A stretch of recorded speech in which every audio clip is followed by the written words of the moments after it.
Welcome again to the Two Israels podcast. Today I am sitting with Eran Shalev of the University of Haifa.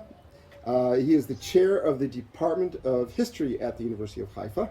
Eran's background, his academic background, is at the Hebrew University of Jerusalem, where he got his bachelor's and master's, and at Johns Hopkins, where he got his doctorate. And Eran has done a lot of work in the area of I guess you'd call it maybe the Hebrew or Jewish influences on political imagination in America. That's correct. So I found that description really unique. The idea of that you deal with political imagination. Yeah, it's not a very common phrase, but I think I may copyright it. Hebraism, in its modern manifestation, begins in Europe after the Renaissance, when there is in various places in Western Europe there is an attempt to question monarchism, and then there's I'd say dozens of intellectuals who start looking at biblical models. They're of course devout Christians, most of them Protestant.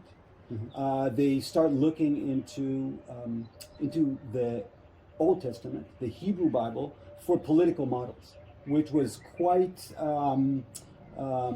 was not during the Middle Ages was not something that many did for various reasons. They were Catholics. They didn't look a lot into the Old Testament. Of course, they did not want to poke the princes too strongly. So, but this does start in the Netherlands, in England, and in various places. There are quite a few treatises about the meaning of the political models that what they call the Hebrew Republic. Republic, of course, is a term from Roman history, but they think of the Old Testament models as republican for various reasons. And by the way, in my intro to you, we forgot to tell people that you are the author of American Zion. Yeah. So that's kind of important.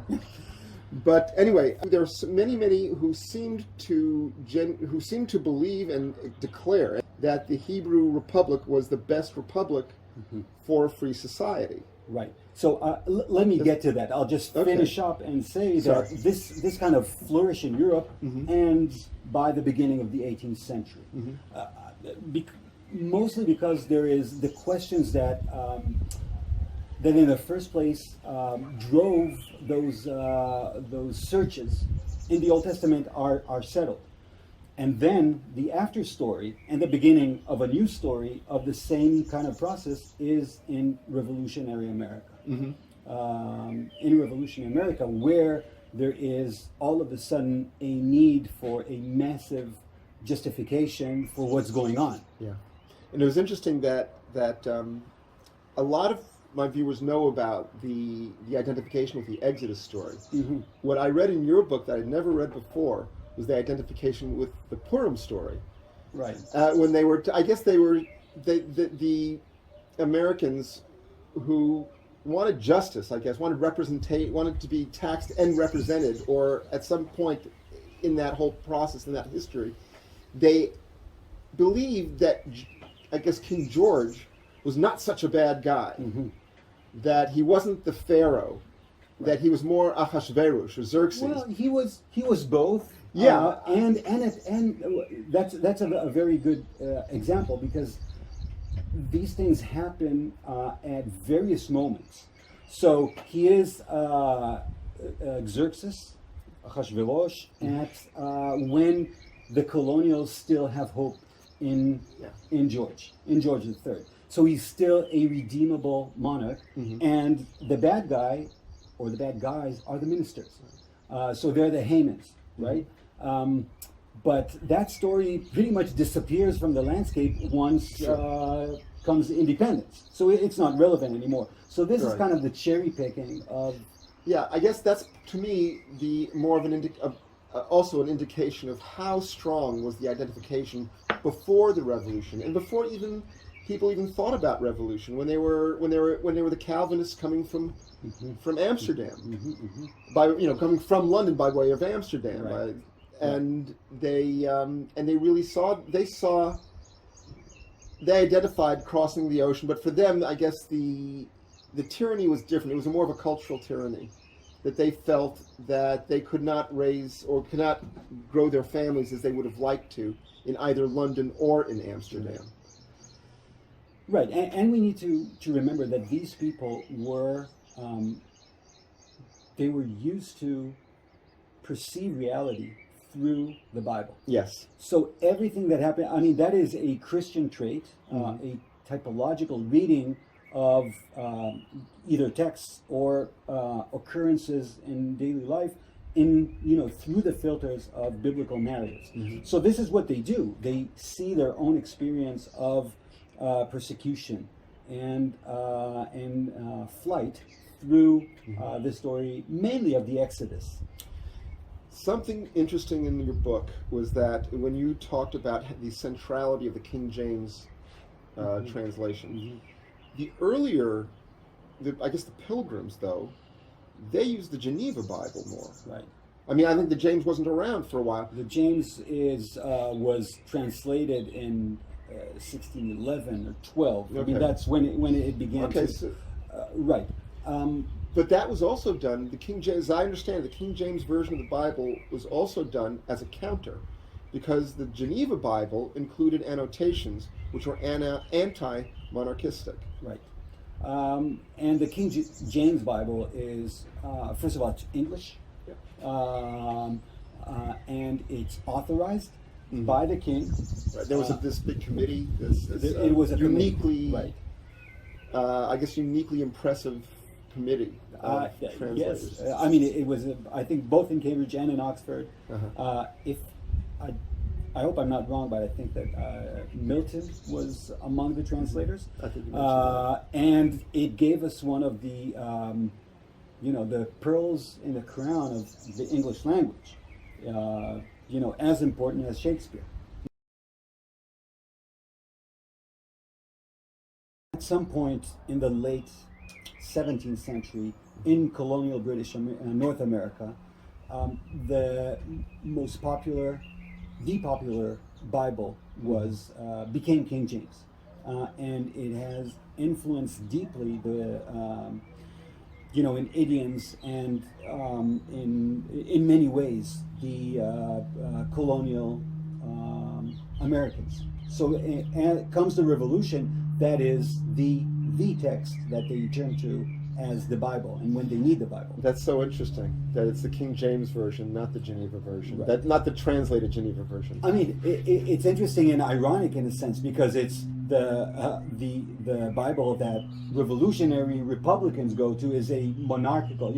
It's named after the King James, and not only is it named after, but it's been edited to counter the anti-monarchistic, they actually say the exclusivist republicanist argument. Right, the Calvinists. Right, and it will be only in a couple of decades into the 19th century before there is an American translation. So it will have to wait. Very interesting. Yeah. Okay, I'm going to do one of my little jumps. And how did you get involved? What first got you interested in looking at American history through the, I guess, and their affiliation or perception of Hebraic lens in their own history? Well, it's not a very heroic story. I finished one book, which was about the model of the Roman Republic and its influence on American republicanism. And I was thinking, what next? And then I was encountering more and more of what I call pseudo-biblical texts, which is a chapter in the book. I know, the writing. The writing, exactly. I mean, it's writing by Americans about American affairs in a biblical language that, in first glance, looks like a biblical passage, but it's really either a satire or something more serious, trying to attempting to comment about American affairs. Yeah. So I kept on seeing those more and more, and I looked, for somewhere anyone writing about them, and there was nothing about it. So I said, this is something that looks worth looking into. I think there's a huge market in terms of Americans hungry for this type of thing. Have you gotten many emails, reactions? Okay. A lot of Mormons, because I have a Mormon connection. I saw that in the book. By the way, I went through Zion Valley and I spoke. I went to Brigham Young to speak with some people there in I think the political science department, right, about the concept of two Israels, and they were very interested in it. Yeah. But the interesting thing is, when the first thing that I forgot the name, I have it in my notes, the professor whom I first saw, he said, by the way, here, we're the Jews. Here in Utah, yeah, in Utah. He said, we're the Jews, because I think he was talking about the history of their persecution in that part of the story. Sure. Another micro, I guess it's a micro narrative within the another American exodus story. In American history. Their right. flights from through Kansas, the desert, right, the crossing of the Great Lake, and their persecution. I believe it was legal to shoot Mormons at one point, at one brief period. I don't think anyone was tried for murdering Joseph Smith. No. I mean, but I think there was actually some, it was codified. I think there was a statute that dealt with that. I have to look that up if I can actually find it. But that's a whole other thing. And their scripture is also very much, you could say influenced or inspired by the same language of the King James Bible. Yeah, and it's like what you said. It was written in a way that people didn't speak. Right. At the time. Right. I already in the 18th and 19th century, but also already in the 18th century, that language was archaic. Yeah. It was a language that signaled holiness in Scripture. How accurate do you think was the understanding of America's founders and I guess their apologists regarding the actual Hebrew Republic? Well, the only text we have about that so-called republic is the Bible itself, right? That's our reference. And of course, as I already mentioned, it was not a republic, at least in terms of a republic, or the term republic was invented only centuries later, sometime around the 4th or 5th century BC in Rome. And so, putting that aside, they found some very interesting ideas that one may glance over if not asking the questions that they ask. So I'd go for, I wouldn't judge them for perceiving it right or wrong, but actually for their interesting insights about what they did see there. Right. In terms of, was Israel as and basically when they talk about the Israelite Republic or the Jewish Republic or the Hebrew Republic is the Mosaic Constitution, is what happens in the desert after fleeing Egypt, and the way the 12 tribes were managed politically. So that would include the delegation of I guess. And the generals. I'm not sure. I don't remember the actual phrase they used, but militarily how they order the armies and how they and the judges. But Judges. basically, what they see is a confederacy.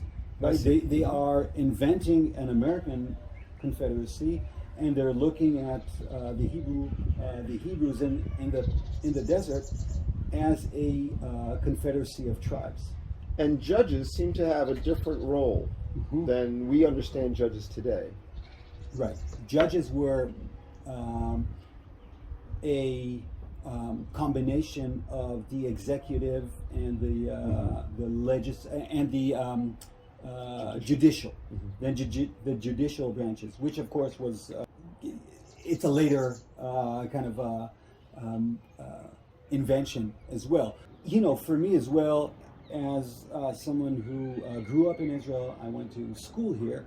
I never thought of the Bible in terms of politics and political theory and political thought. So once I started looking into this, it was a real eye opener. And I was already, I wasn't tenured, but I was tenure tracked. And all of a sudden, I said, "Well, this is very interesting."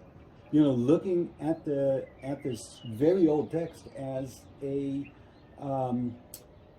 text that has interesting and important things to tell us about human politics. So because I was used to look at the Bible as scripture, as something that had to do with theology, not with politics. So I see the same kind of reaction when I teach this. People, at least here, who are versed in the Bible, they know their Bible from school, but they don't think about the Bible in this way. It's a matter of application. Of application and separation, separating the theology from politics.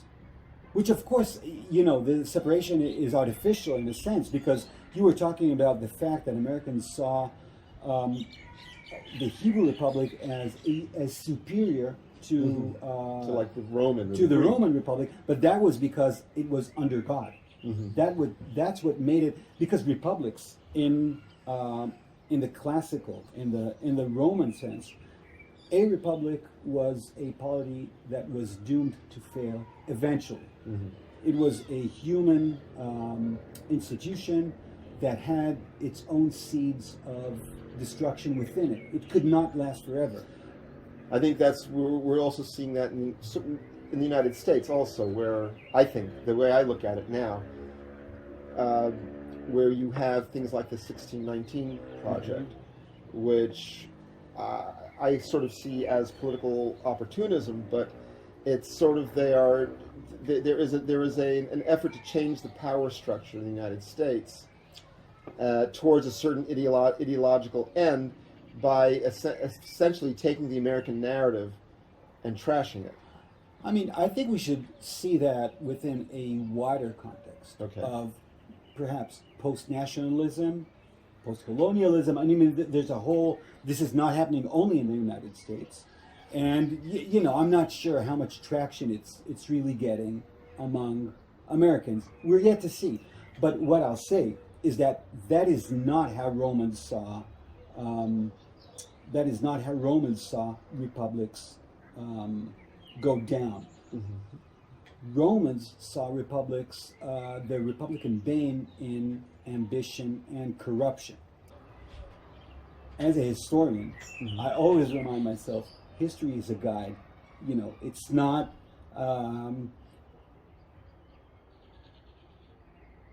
Whatever happens to societies is history shows us the possibilities, and it is not deterministic. So we need to think through history about history and about our lives, but we need to remember that it's not fate. Right. So those seeds in the classical Roman sense were corruption and ambition. And the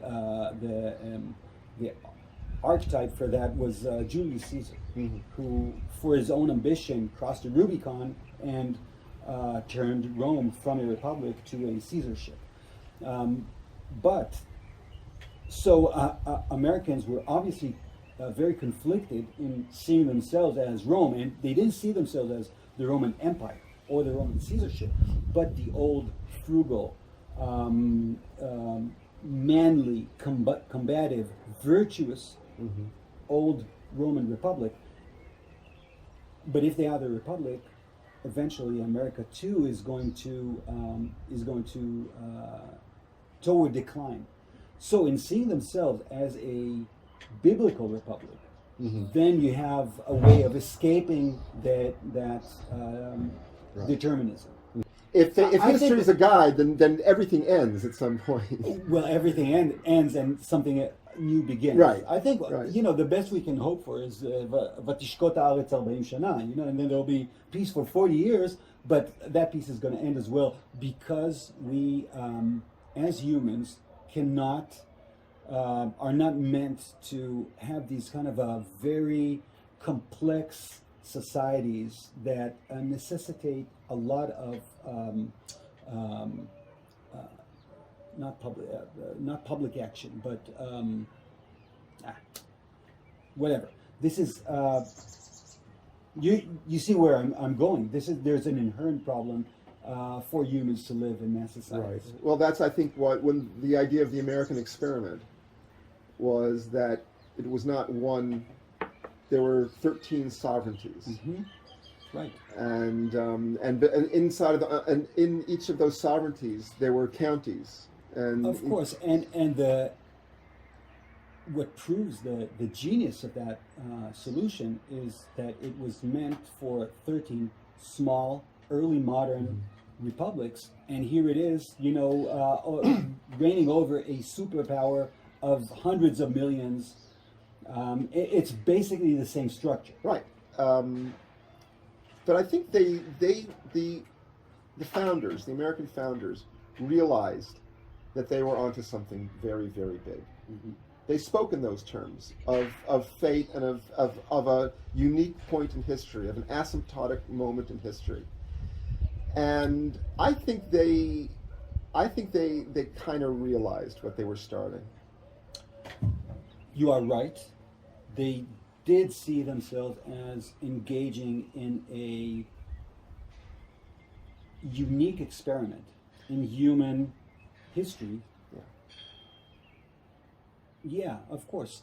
And not only that, but at the time, they were getting signals from Europe of people who seemed to have a personal interest, a vested personal, I guess you call it an investment, in the success of the American experiment, or at least in following the American experiment, which then and partly also turned to jealousy. But it seemed that there were entities in Europe that were following along with great interest. Yeah, well, it's unique in that sense because they were speaking to history directly. I mean, there are numerous quotes that the founding fathers, Jefferson, Franklin, Washington, were talking about posterity.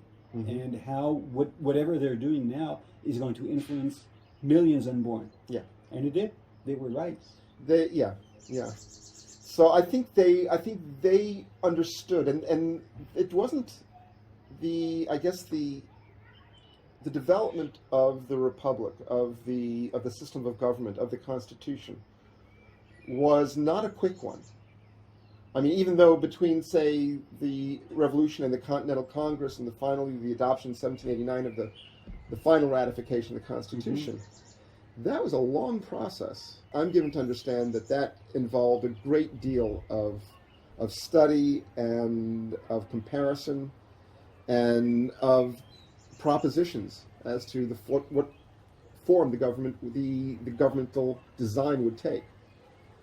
It wasn't an overnight thing. It wasn't inspired. It wasn't out of the head of Zeus.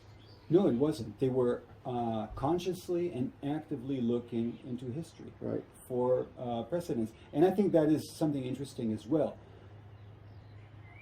They knew they were doing something unique and they were firsts, but they also knew they were operating within history, and they had reverence toward history, and they looked for history for validation. They weren't trying to. Which is why you mentioned in your book Chronicles that, and also the way they wrote. They were writing chronicles, and it's almost amusing.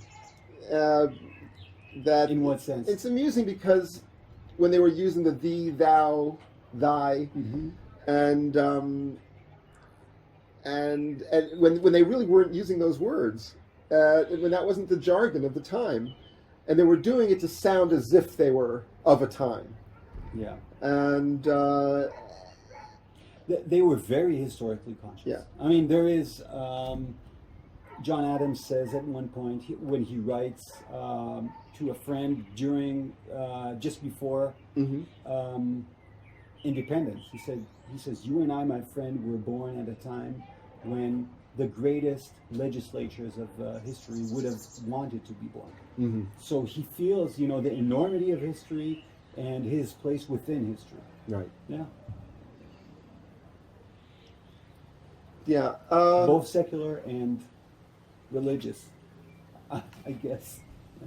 yeah. No, they for them, I think they were really believers. Maybe Thomas Paine.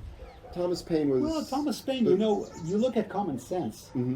A quarter of common sense is about the Bible. It's incredible for that, apostate. A quarter of common sense, a quarter of the text deals with the Bible, with the Old Testament.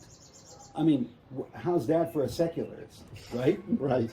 He talks about Gideon, about the example of the Hebrew tribes as an example for the American states to be. So, I mean, this is as secular as you can get in 1776. There were a couple of very interesting figures that I think maybe not a lot of, let's say, people who like to have even a passing knowledge of American history know about, who seem to be from your book, from what I read from your book, are really important. Two, and there were many in your book, but two that stuck out to me were Algernon Sidney, and I think Mordecai Noah. Yeah. Mordecai Noah is just great. I just love that whole pageantry thing about I guess I forgot the name of there was Grand Island. Ararat. So, but Algernon Sidney was another one of these, who I'm trying to think. He was a Commonwealth man. He was a 17th century Republican martyr who wrote about a republic in light of Roman history, basically, and he also had a whole dissertation about hebraism. Exactly. Right. So he's one of those who brought those two worlds together, the classical and the Hebraic, Athens or Rome and Jerusalem. What do you think when you're seeing what's happening today? Is there a potential for some kind of recognition of this part of America's history, of this part of America's formative identification? Well, I think, in the broadest sense, history is always educating, right? And to know how people, and in this sense, people who founded the American Republic, how they thought and why they did what they did, is crucial. As a civic education. So that is one, and more than that, I think that understanding the humanistic forces that shaped America. And humanistic, I mean also biblical, scriptural, moralistic world that shaped the United States in its formative decades is also, very important, especially vis-a-vis the excesses of projects like 1619, which, I think is not has or could have had its virtues, right? I mean, but is unfortunately was, I don't want to say kidnapped because it certainly was politicized. It was. I mean, it's political to begin with, but I think it's. There's a saying in Hebrew that first you shoot the arrow and then you mark the bullseye. So I think that's really what it did. It is not historical in the sense of wanting to, or has the sensitivity and sensibilities, the historical sensibilities that we teach to our students. Mm-hmm. Wanting to recognize the past for what it is and not for what we want to do with it. Okay, I'm going to turn the question around.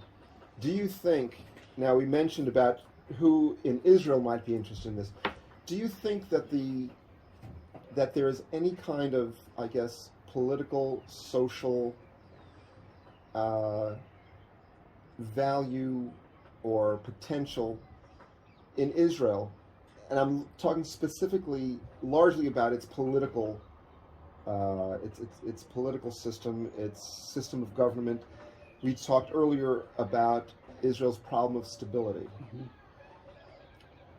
Mm-hmm. Are there lessons that Israel can learn from American Zion, from the understanding or the narrative of American Zion?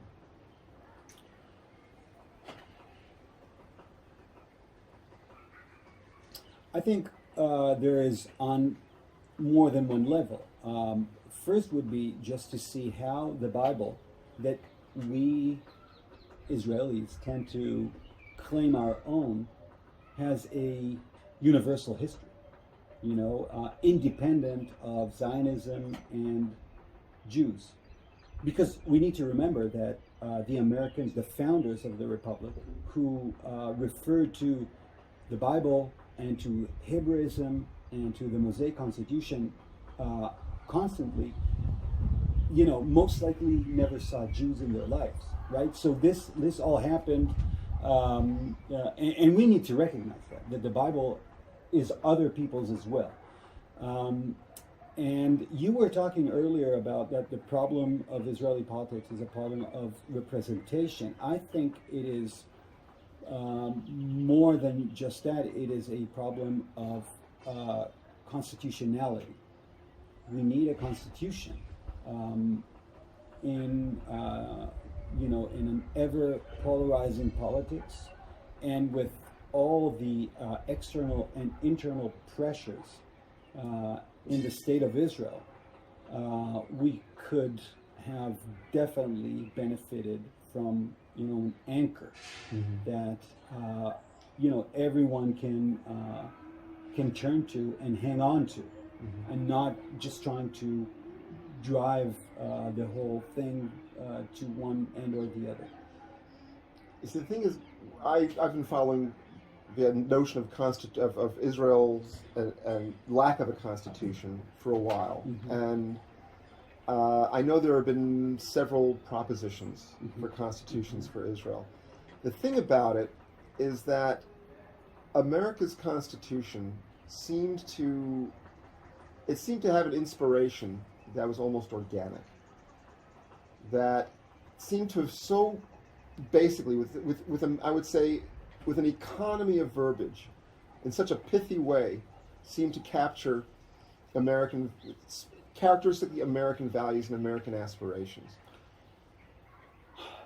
That's a hard one. To an extent, you're right. But once you look at the actual horse dealing within the Constitutional Convention, you understand those people were politicians. Yeah. And each one, had a constituency, and had different motivations, and the genius is, being able to Right. overcome that. Right. And I think that the lesson is, first of all, you need to have a great generation of founders. The Beatles of political history. Yeah. That's what I call the founders. They were the Beatles. The Beatles. Singing in voices. Right, and not just that, but it wasn't that they were the best musicians. They weren't. They were good. It wasn't that they were the best songwriters, but there was something about the time and who they were individually that just seemed to click. Exactly. Timing. I mean, the Beatles came of age at the exact same right time. Right. And I think that in terms of constitutions, they come at moments of crisis. You can't just take a country that exists for a long time, and it just won't happen if there's not an existential crisis. Exactly. To push people to great compromises. And I think that it's going to be it's really it's very difficult to imagine Israel being able to do that at this point. I wish it were possible. I agree. I almost wish, and I fantasize that somehow Israel adopts at least a good portion of the American Constitution. I think that constitutional moments are so magical that it's hard to believe that it can happen. Yeah. It's a fantasy. It's a fantasy. It's a good one. And there's some very serious think tanks that try to push for constitution in Israel. It never picked up really. And there were big campaigns for public opinion, major campaigns, for support, and they took the American model as well of the Federalist Papers. I think they call it. You can name it. I can't remember. It was the Israel Democracy Institute. You know what's not in the American Constitution What's at that? all? Maybe the most noticeable aspect of American politics: Which is parties. okay. The But they talk about assemblies. They talk about the freedom to assemble. No, of course. But I think they had that didn't- in mind. They did not talk about. Parties in the late 18th century was the worst thing anyone can think Yeah. about. A party, partisanship from the Roman school of political thought was the thing that is going to tear the republic down. Washington said that. Washington said that they parties all will. said that. Yeah. They all. That was the common perception. But let's put it this way: the idea that people are going to get together to promote a political cause is actually, as long as it doesn't, I guess, devolve and descend into the worst that we can see, which we sometimes do.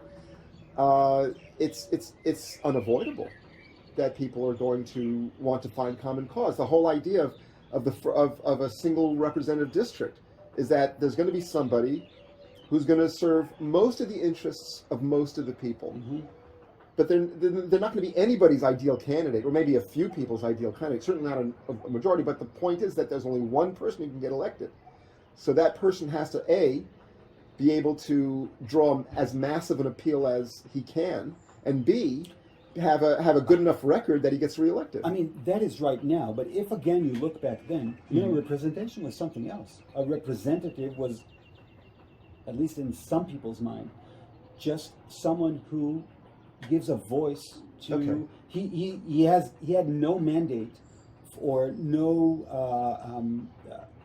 He couldn't make any decision for his constituents. He could only voice their. It's not the federal legislators? Representatives. Well, To the Confederate, the Continental Congress. Okay, we're talking about and okay. to the Constitutional Convention. What I'm saying, it wasn't just for that. That was the whole notion of representation was also at some kind of flux. It wasn't. There wasn't one idea of what representation meant at all. So that's just me thinking as a historian, Mhm. and remembering that that institutions' roles are also historical categories that change over time. I mean, sure, parties were formed, only a year or two after the Constitution started. But at first, no one admitted that they were a party. Okay. They were saying, "You are a party. We're not a party." Oh, okay. So It was a dirty word. it was definitely, and was something a- you do not want to be. But I think it's fascinating. Can I that- go? Yeah. Sorry. no, it's fascinating that parties are, once you think of it, are not in the Constitution. No, it but- wasn't. But nothing. Then again, it's also not in the Constitution the idea that a single person can basically use personal wealth to popularize and Sure. Mm-hmm. finance an election campaign. Right. None of that was supposed, and I think that it wasn't. It was never supposed to be restricted. I mean, there are problems. There have been, I guess, problems with the idea of money in elections, and the notion now that if you don't have a certain amount of money, it's more than that. A campaign was another thing that was inconceivable in Republican terms, because one had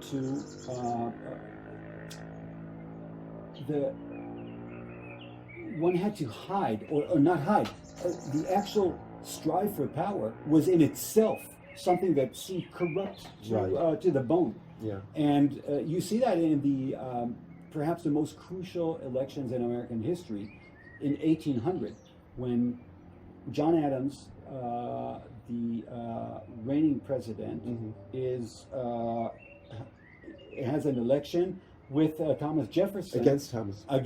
Jefferson, and both of them, Adams doesn't campaign. He sits back at home and does nothing, while his advisor says, Jefferson seemingly doesn't campaign, but he's campaigning hard. He says, I'll have nothing of that. And then he loses just because he's not willing to campaign. That seems to be, against and antithetical to virtuous politics, which is, you're a servant of the Republic. You're not doing that for power. Right. It's not like the Lincoln Douglas debates. Not the Lincoln Douglas, and the model is, Cincinnatus that you've mentioned before, who is the ultimate servant of the Republic. And the person who's willing to walk away from, Well, like Gideon, yeah, or like Gideon. You referenced Jephthah. Right. Who So. conquers, wins the war, and does not want to rule, beyond that. Like Right. Cincinnatus, like Washington, who retired twice, once after the War of Independence, and once after, not wanting to run for a third term as president of the United States, insisting that he's not going to do that. He did not want to die as a president, but wanted to set an example, like Cincinnatus, like Gideon. He said, I didn't fight a war against a monarchy to become a monarch. Right.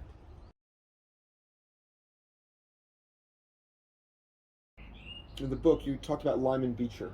Mm-hmm. Do you know who his daughter was? Sure, Harry Beecher Beecher Stowe. Stowe. Yeah. So I just think it's really interesting because, I mean, he was a very strong believer in identifying narrative of an American Zion, basically. And his daughter writes this story. I guess I would think of even more as like a fictional parable that talks about America's original sin, slavery, develops a hero because Uncle Tom is, anybody who's actually read the book, Of course. knows that Uncle Tom is a Christ figure. exactly. And what was a huge inspiration to abolitionists, written by the daughter of this person who was so committed to the notion of basically America as New Israel. And then, I mean, I guess and then the irony of that is, a century later, that character is so misconstrued. Yeah. I guess today I didn't think about it, but some sure. people might call it appropriated. Appropriated. But anyway, thank you very much. And there's one thing that we maybe won't maybe we'll cut this out, but there was something I was thinking about recently, and that is that the idea of, there were the Talmud, the Babylonian and the Jerusalem Talmud, and they were both written, I guess, they were overlapped a little bit in time. But I always seem to wonder whether at some point there would be an American, kind of like an American Talmud, to reframe the oral law. I think we already have it. What is The it? Federalist. Okay. I mean, there you go. There you go. This makes it in the cut. Okay.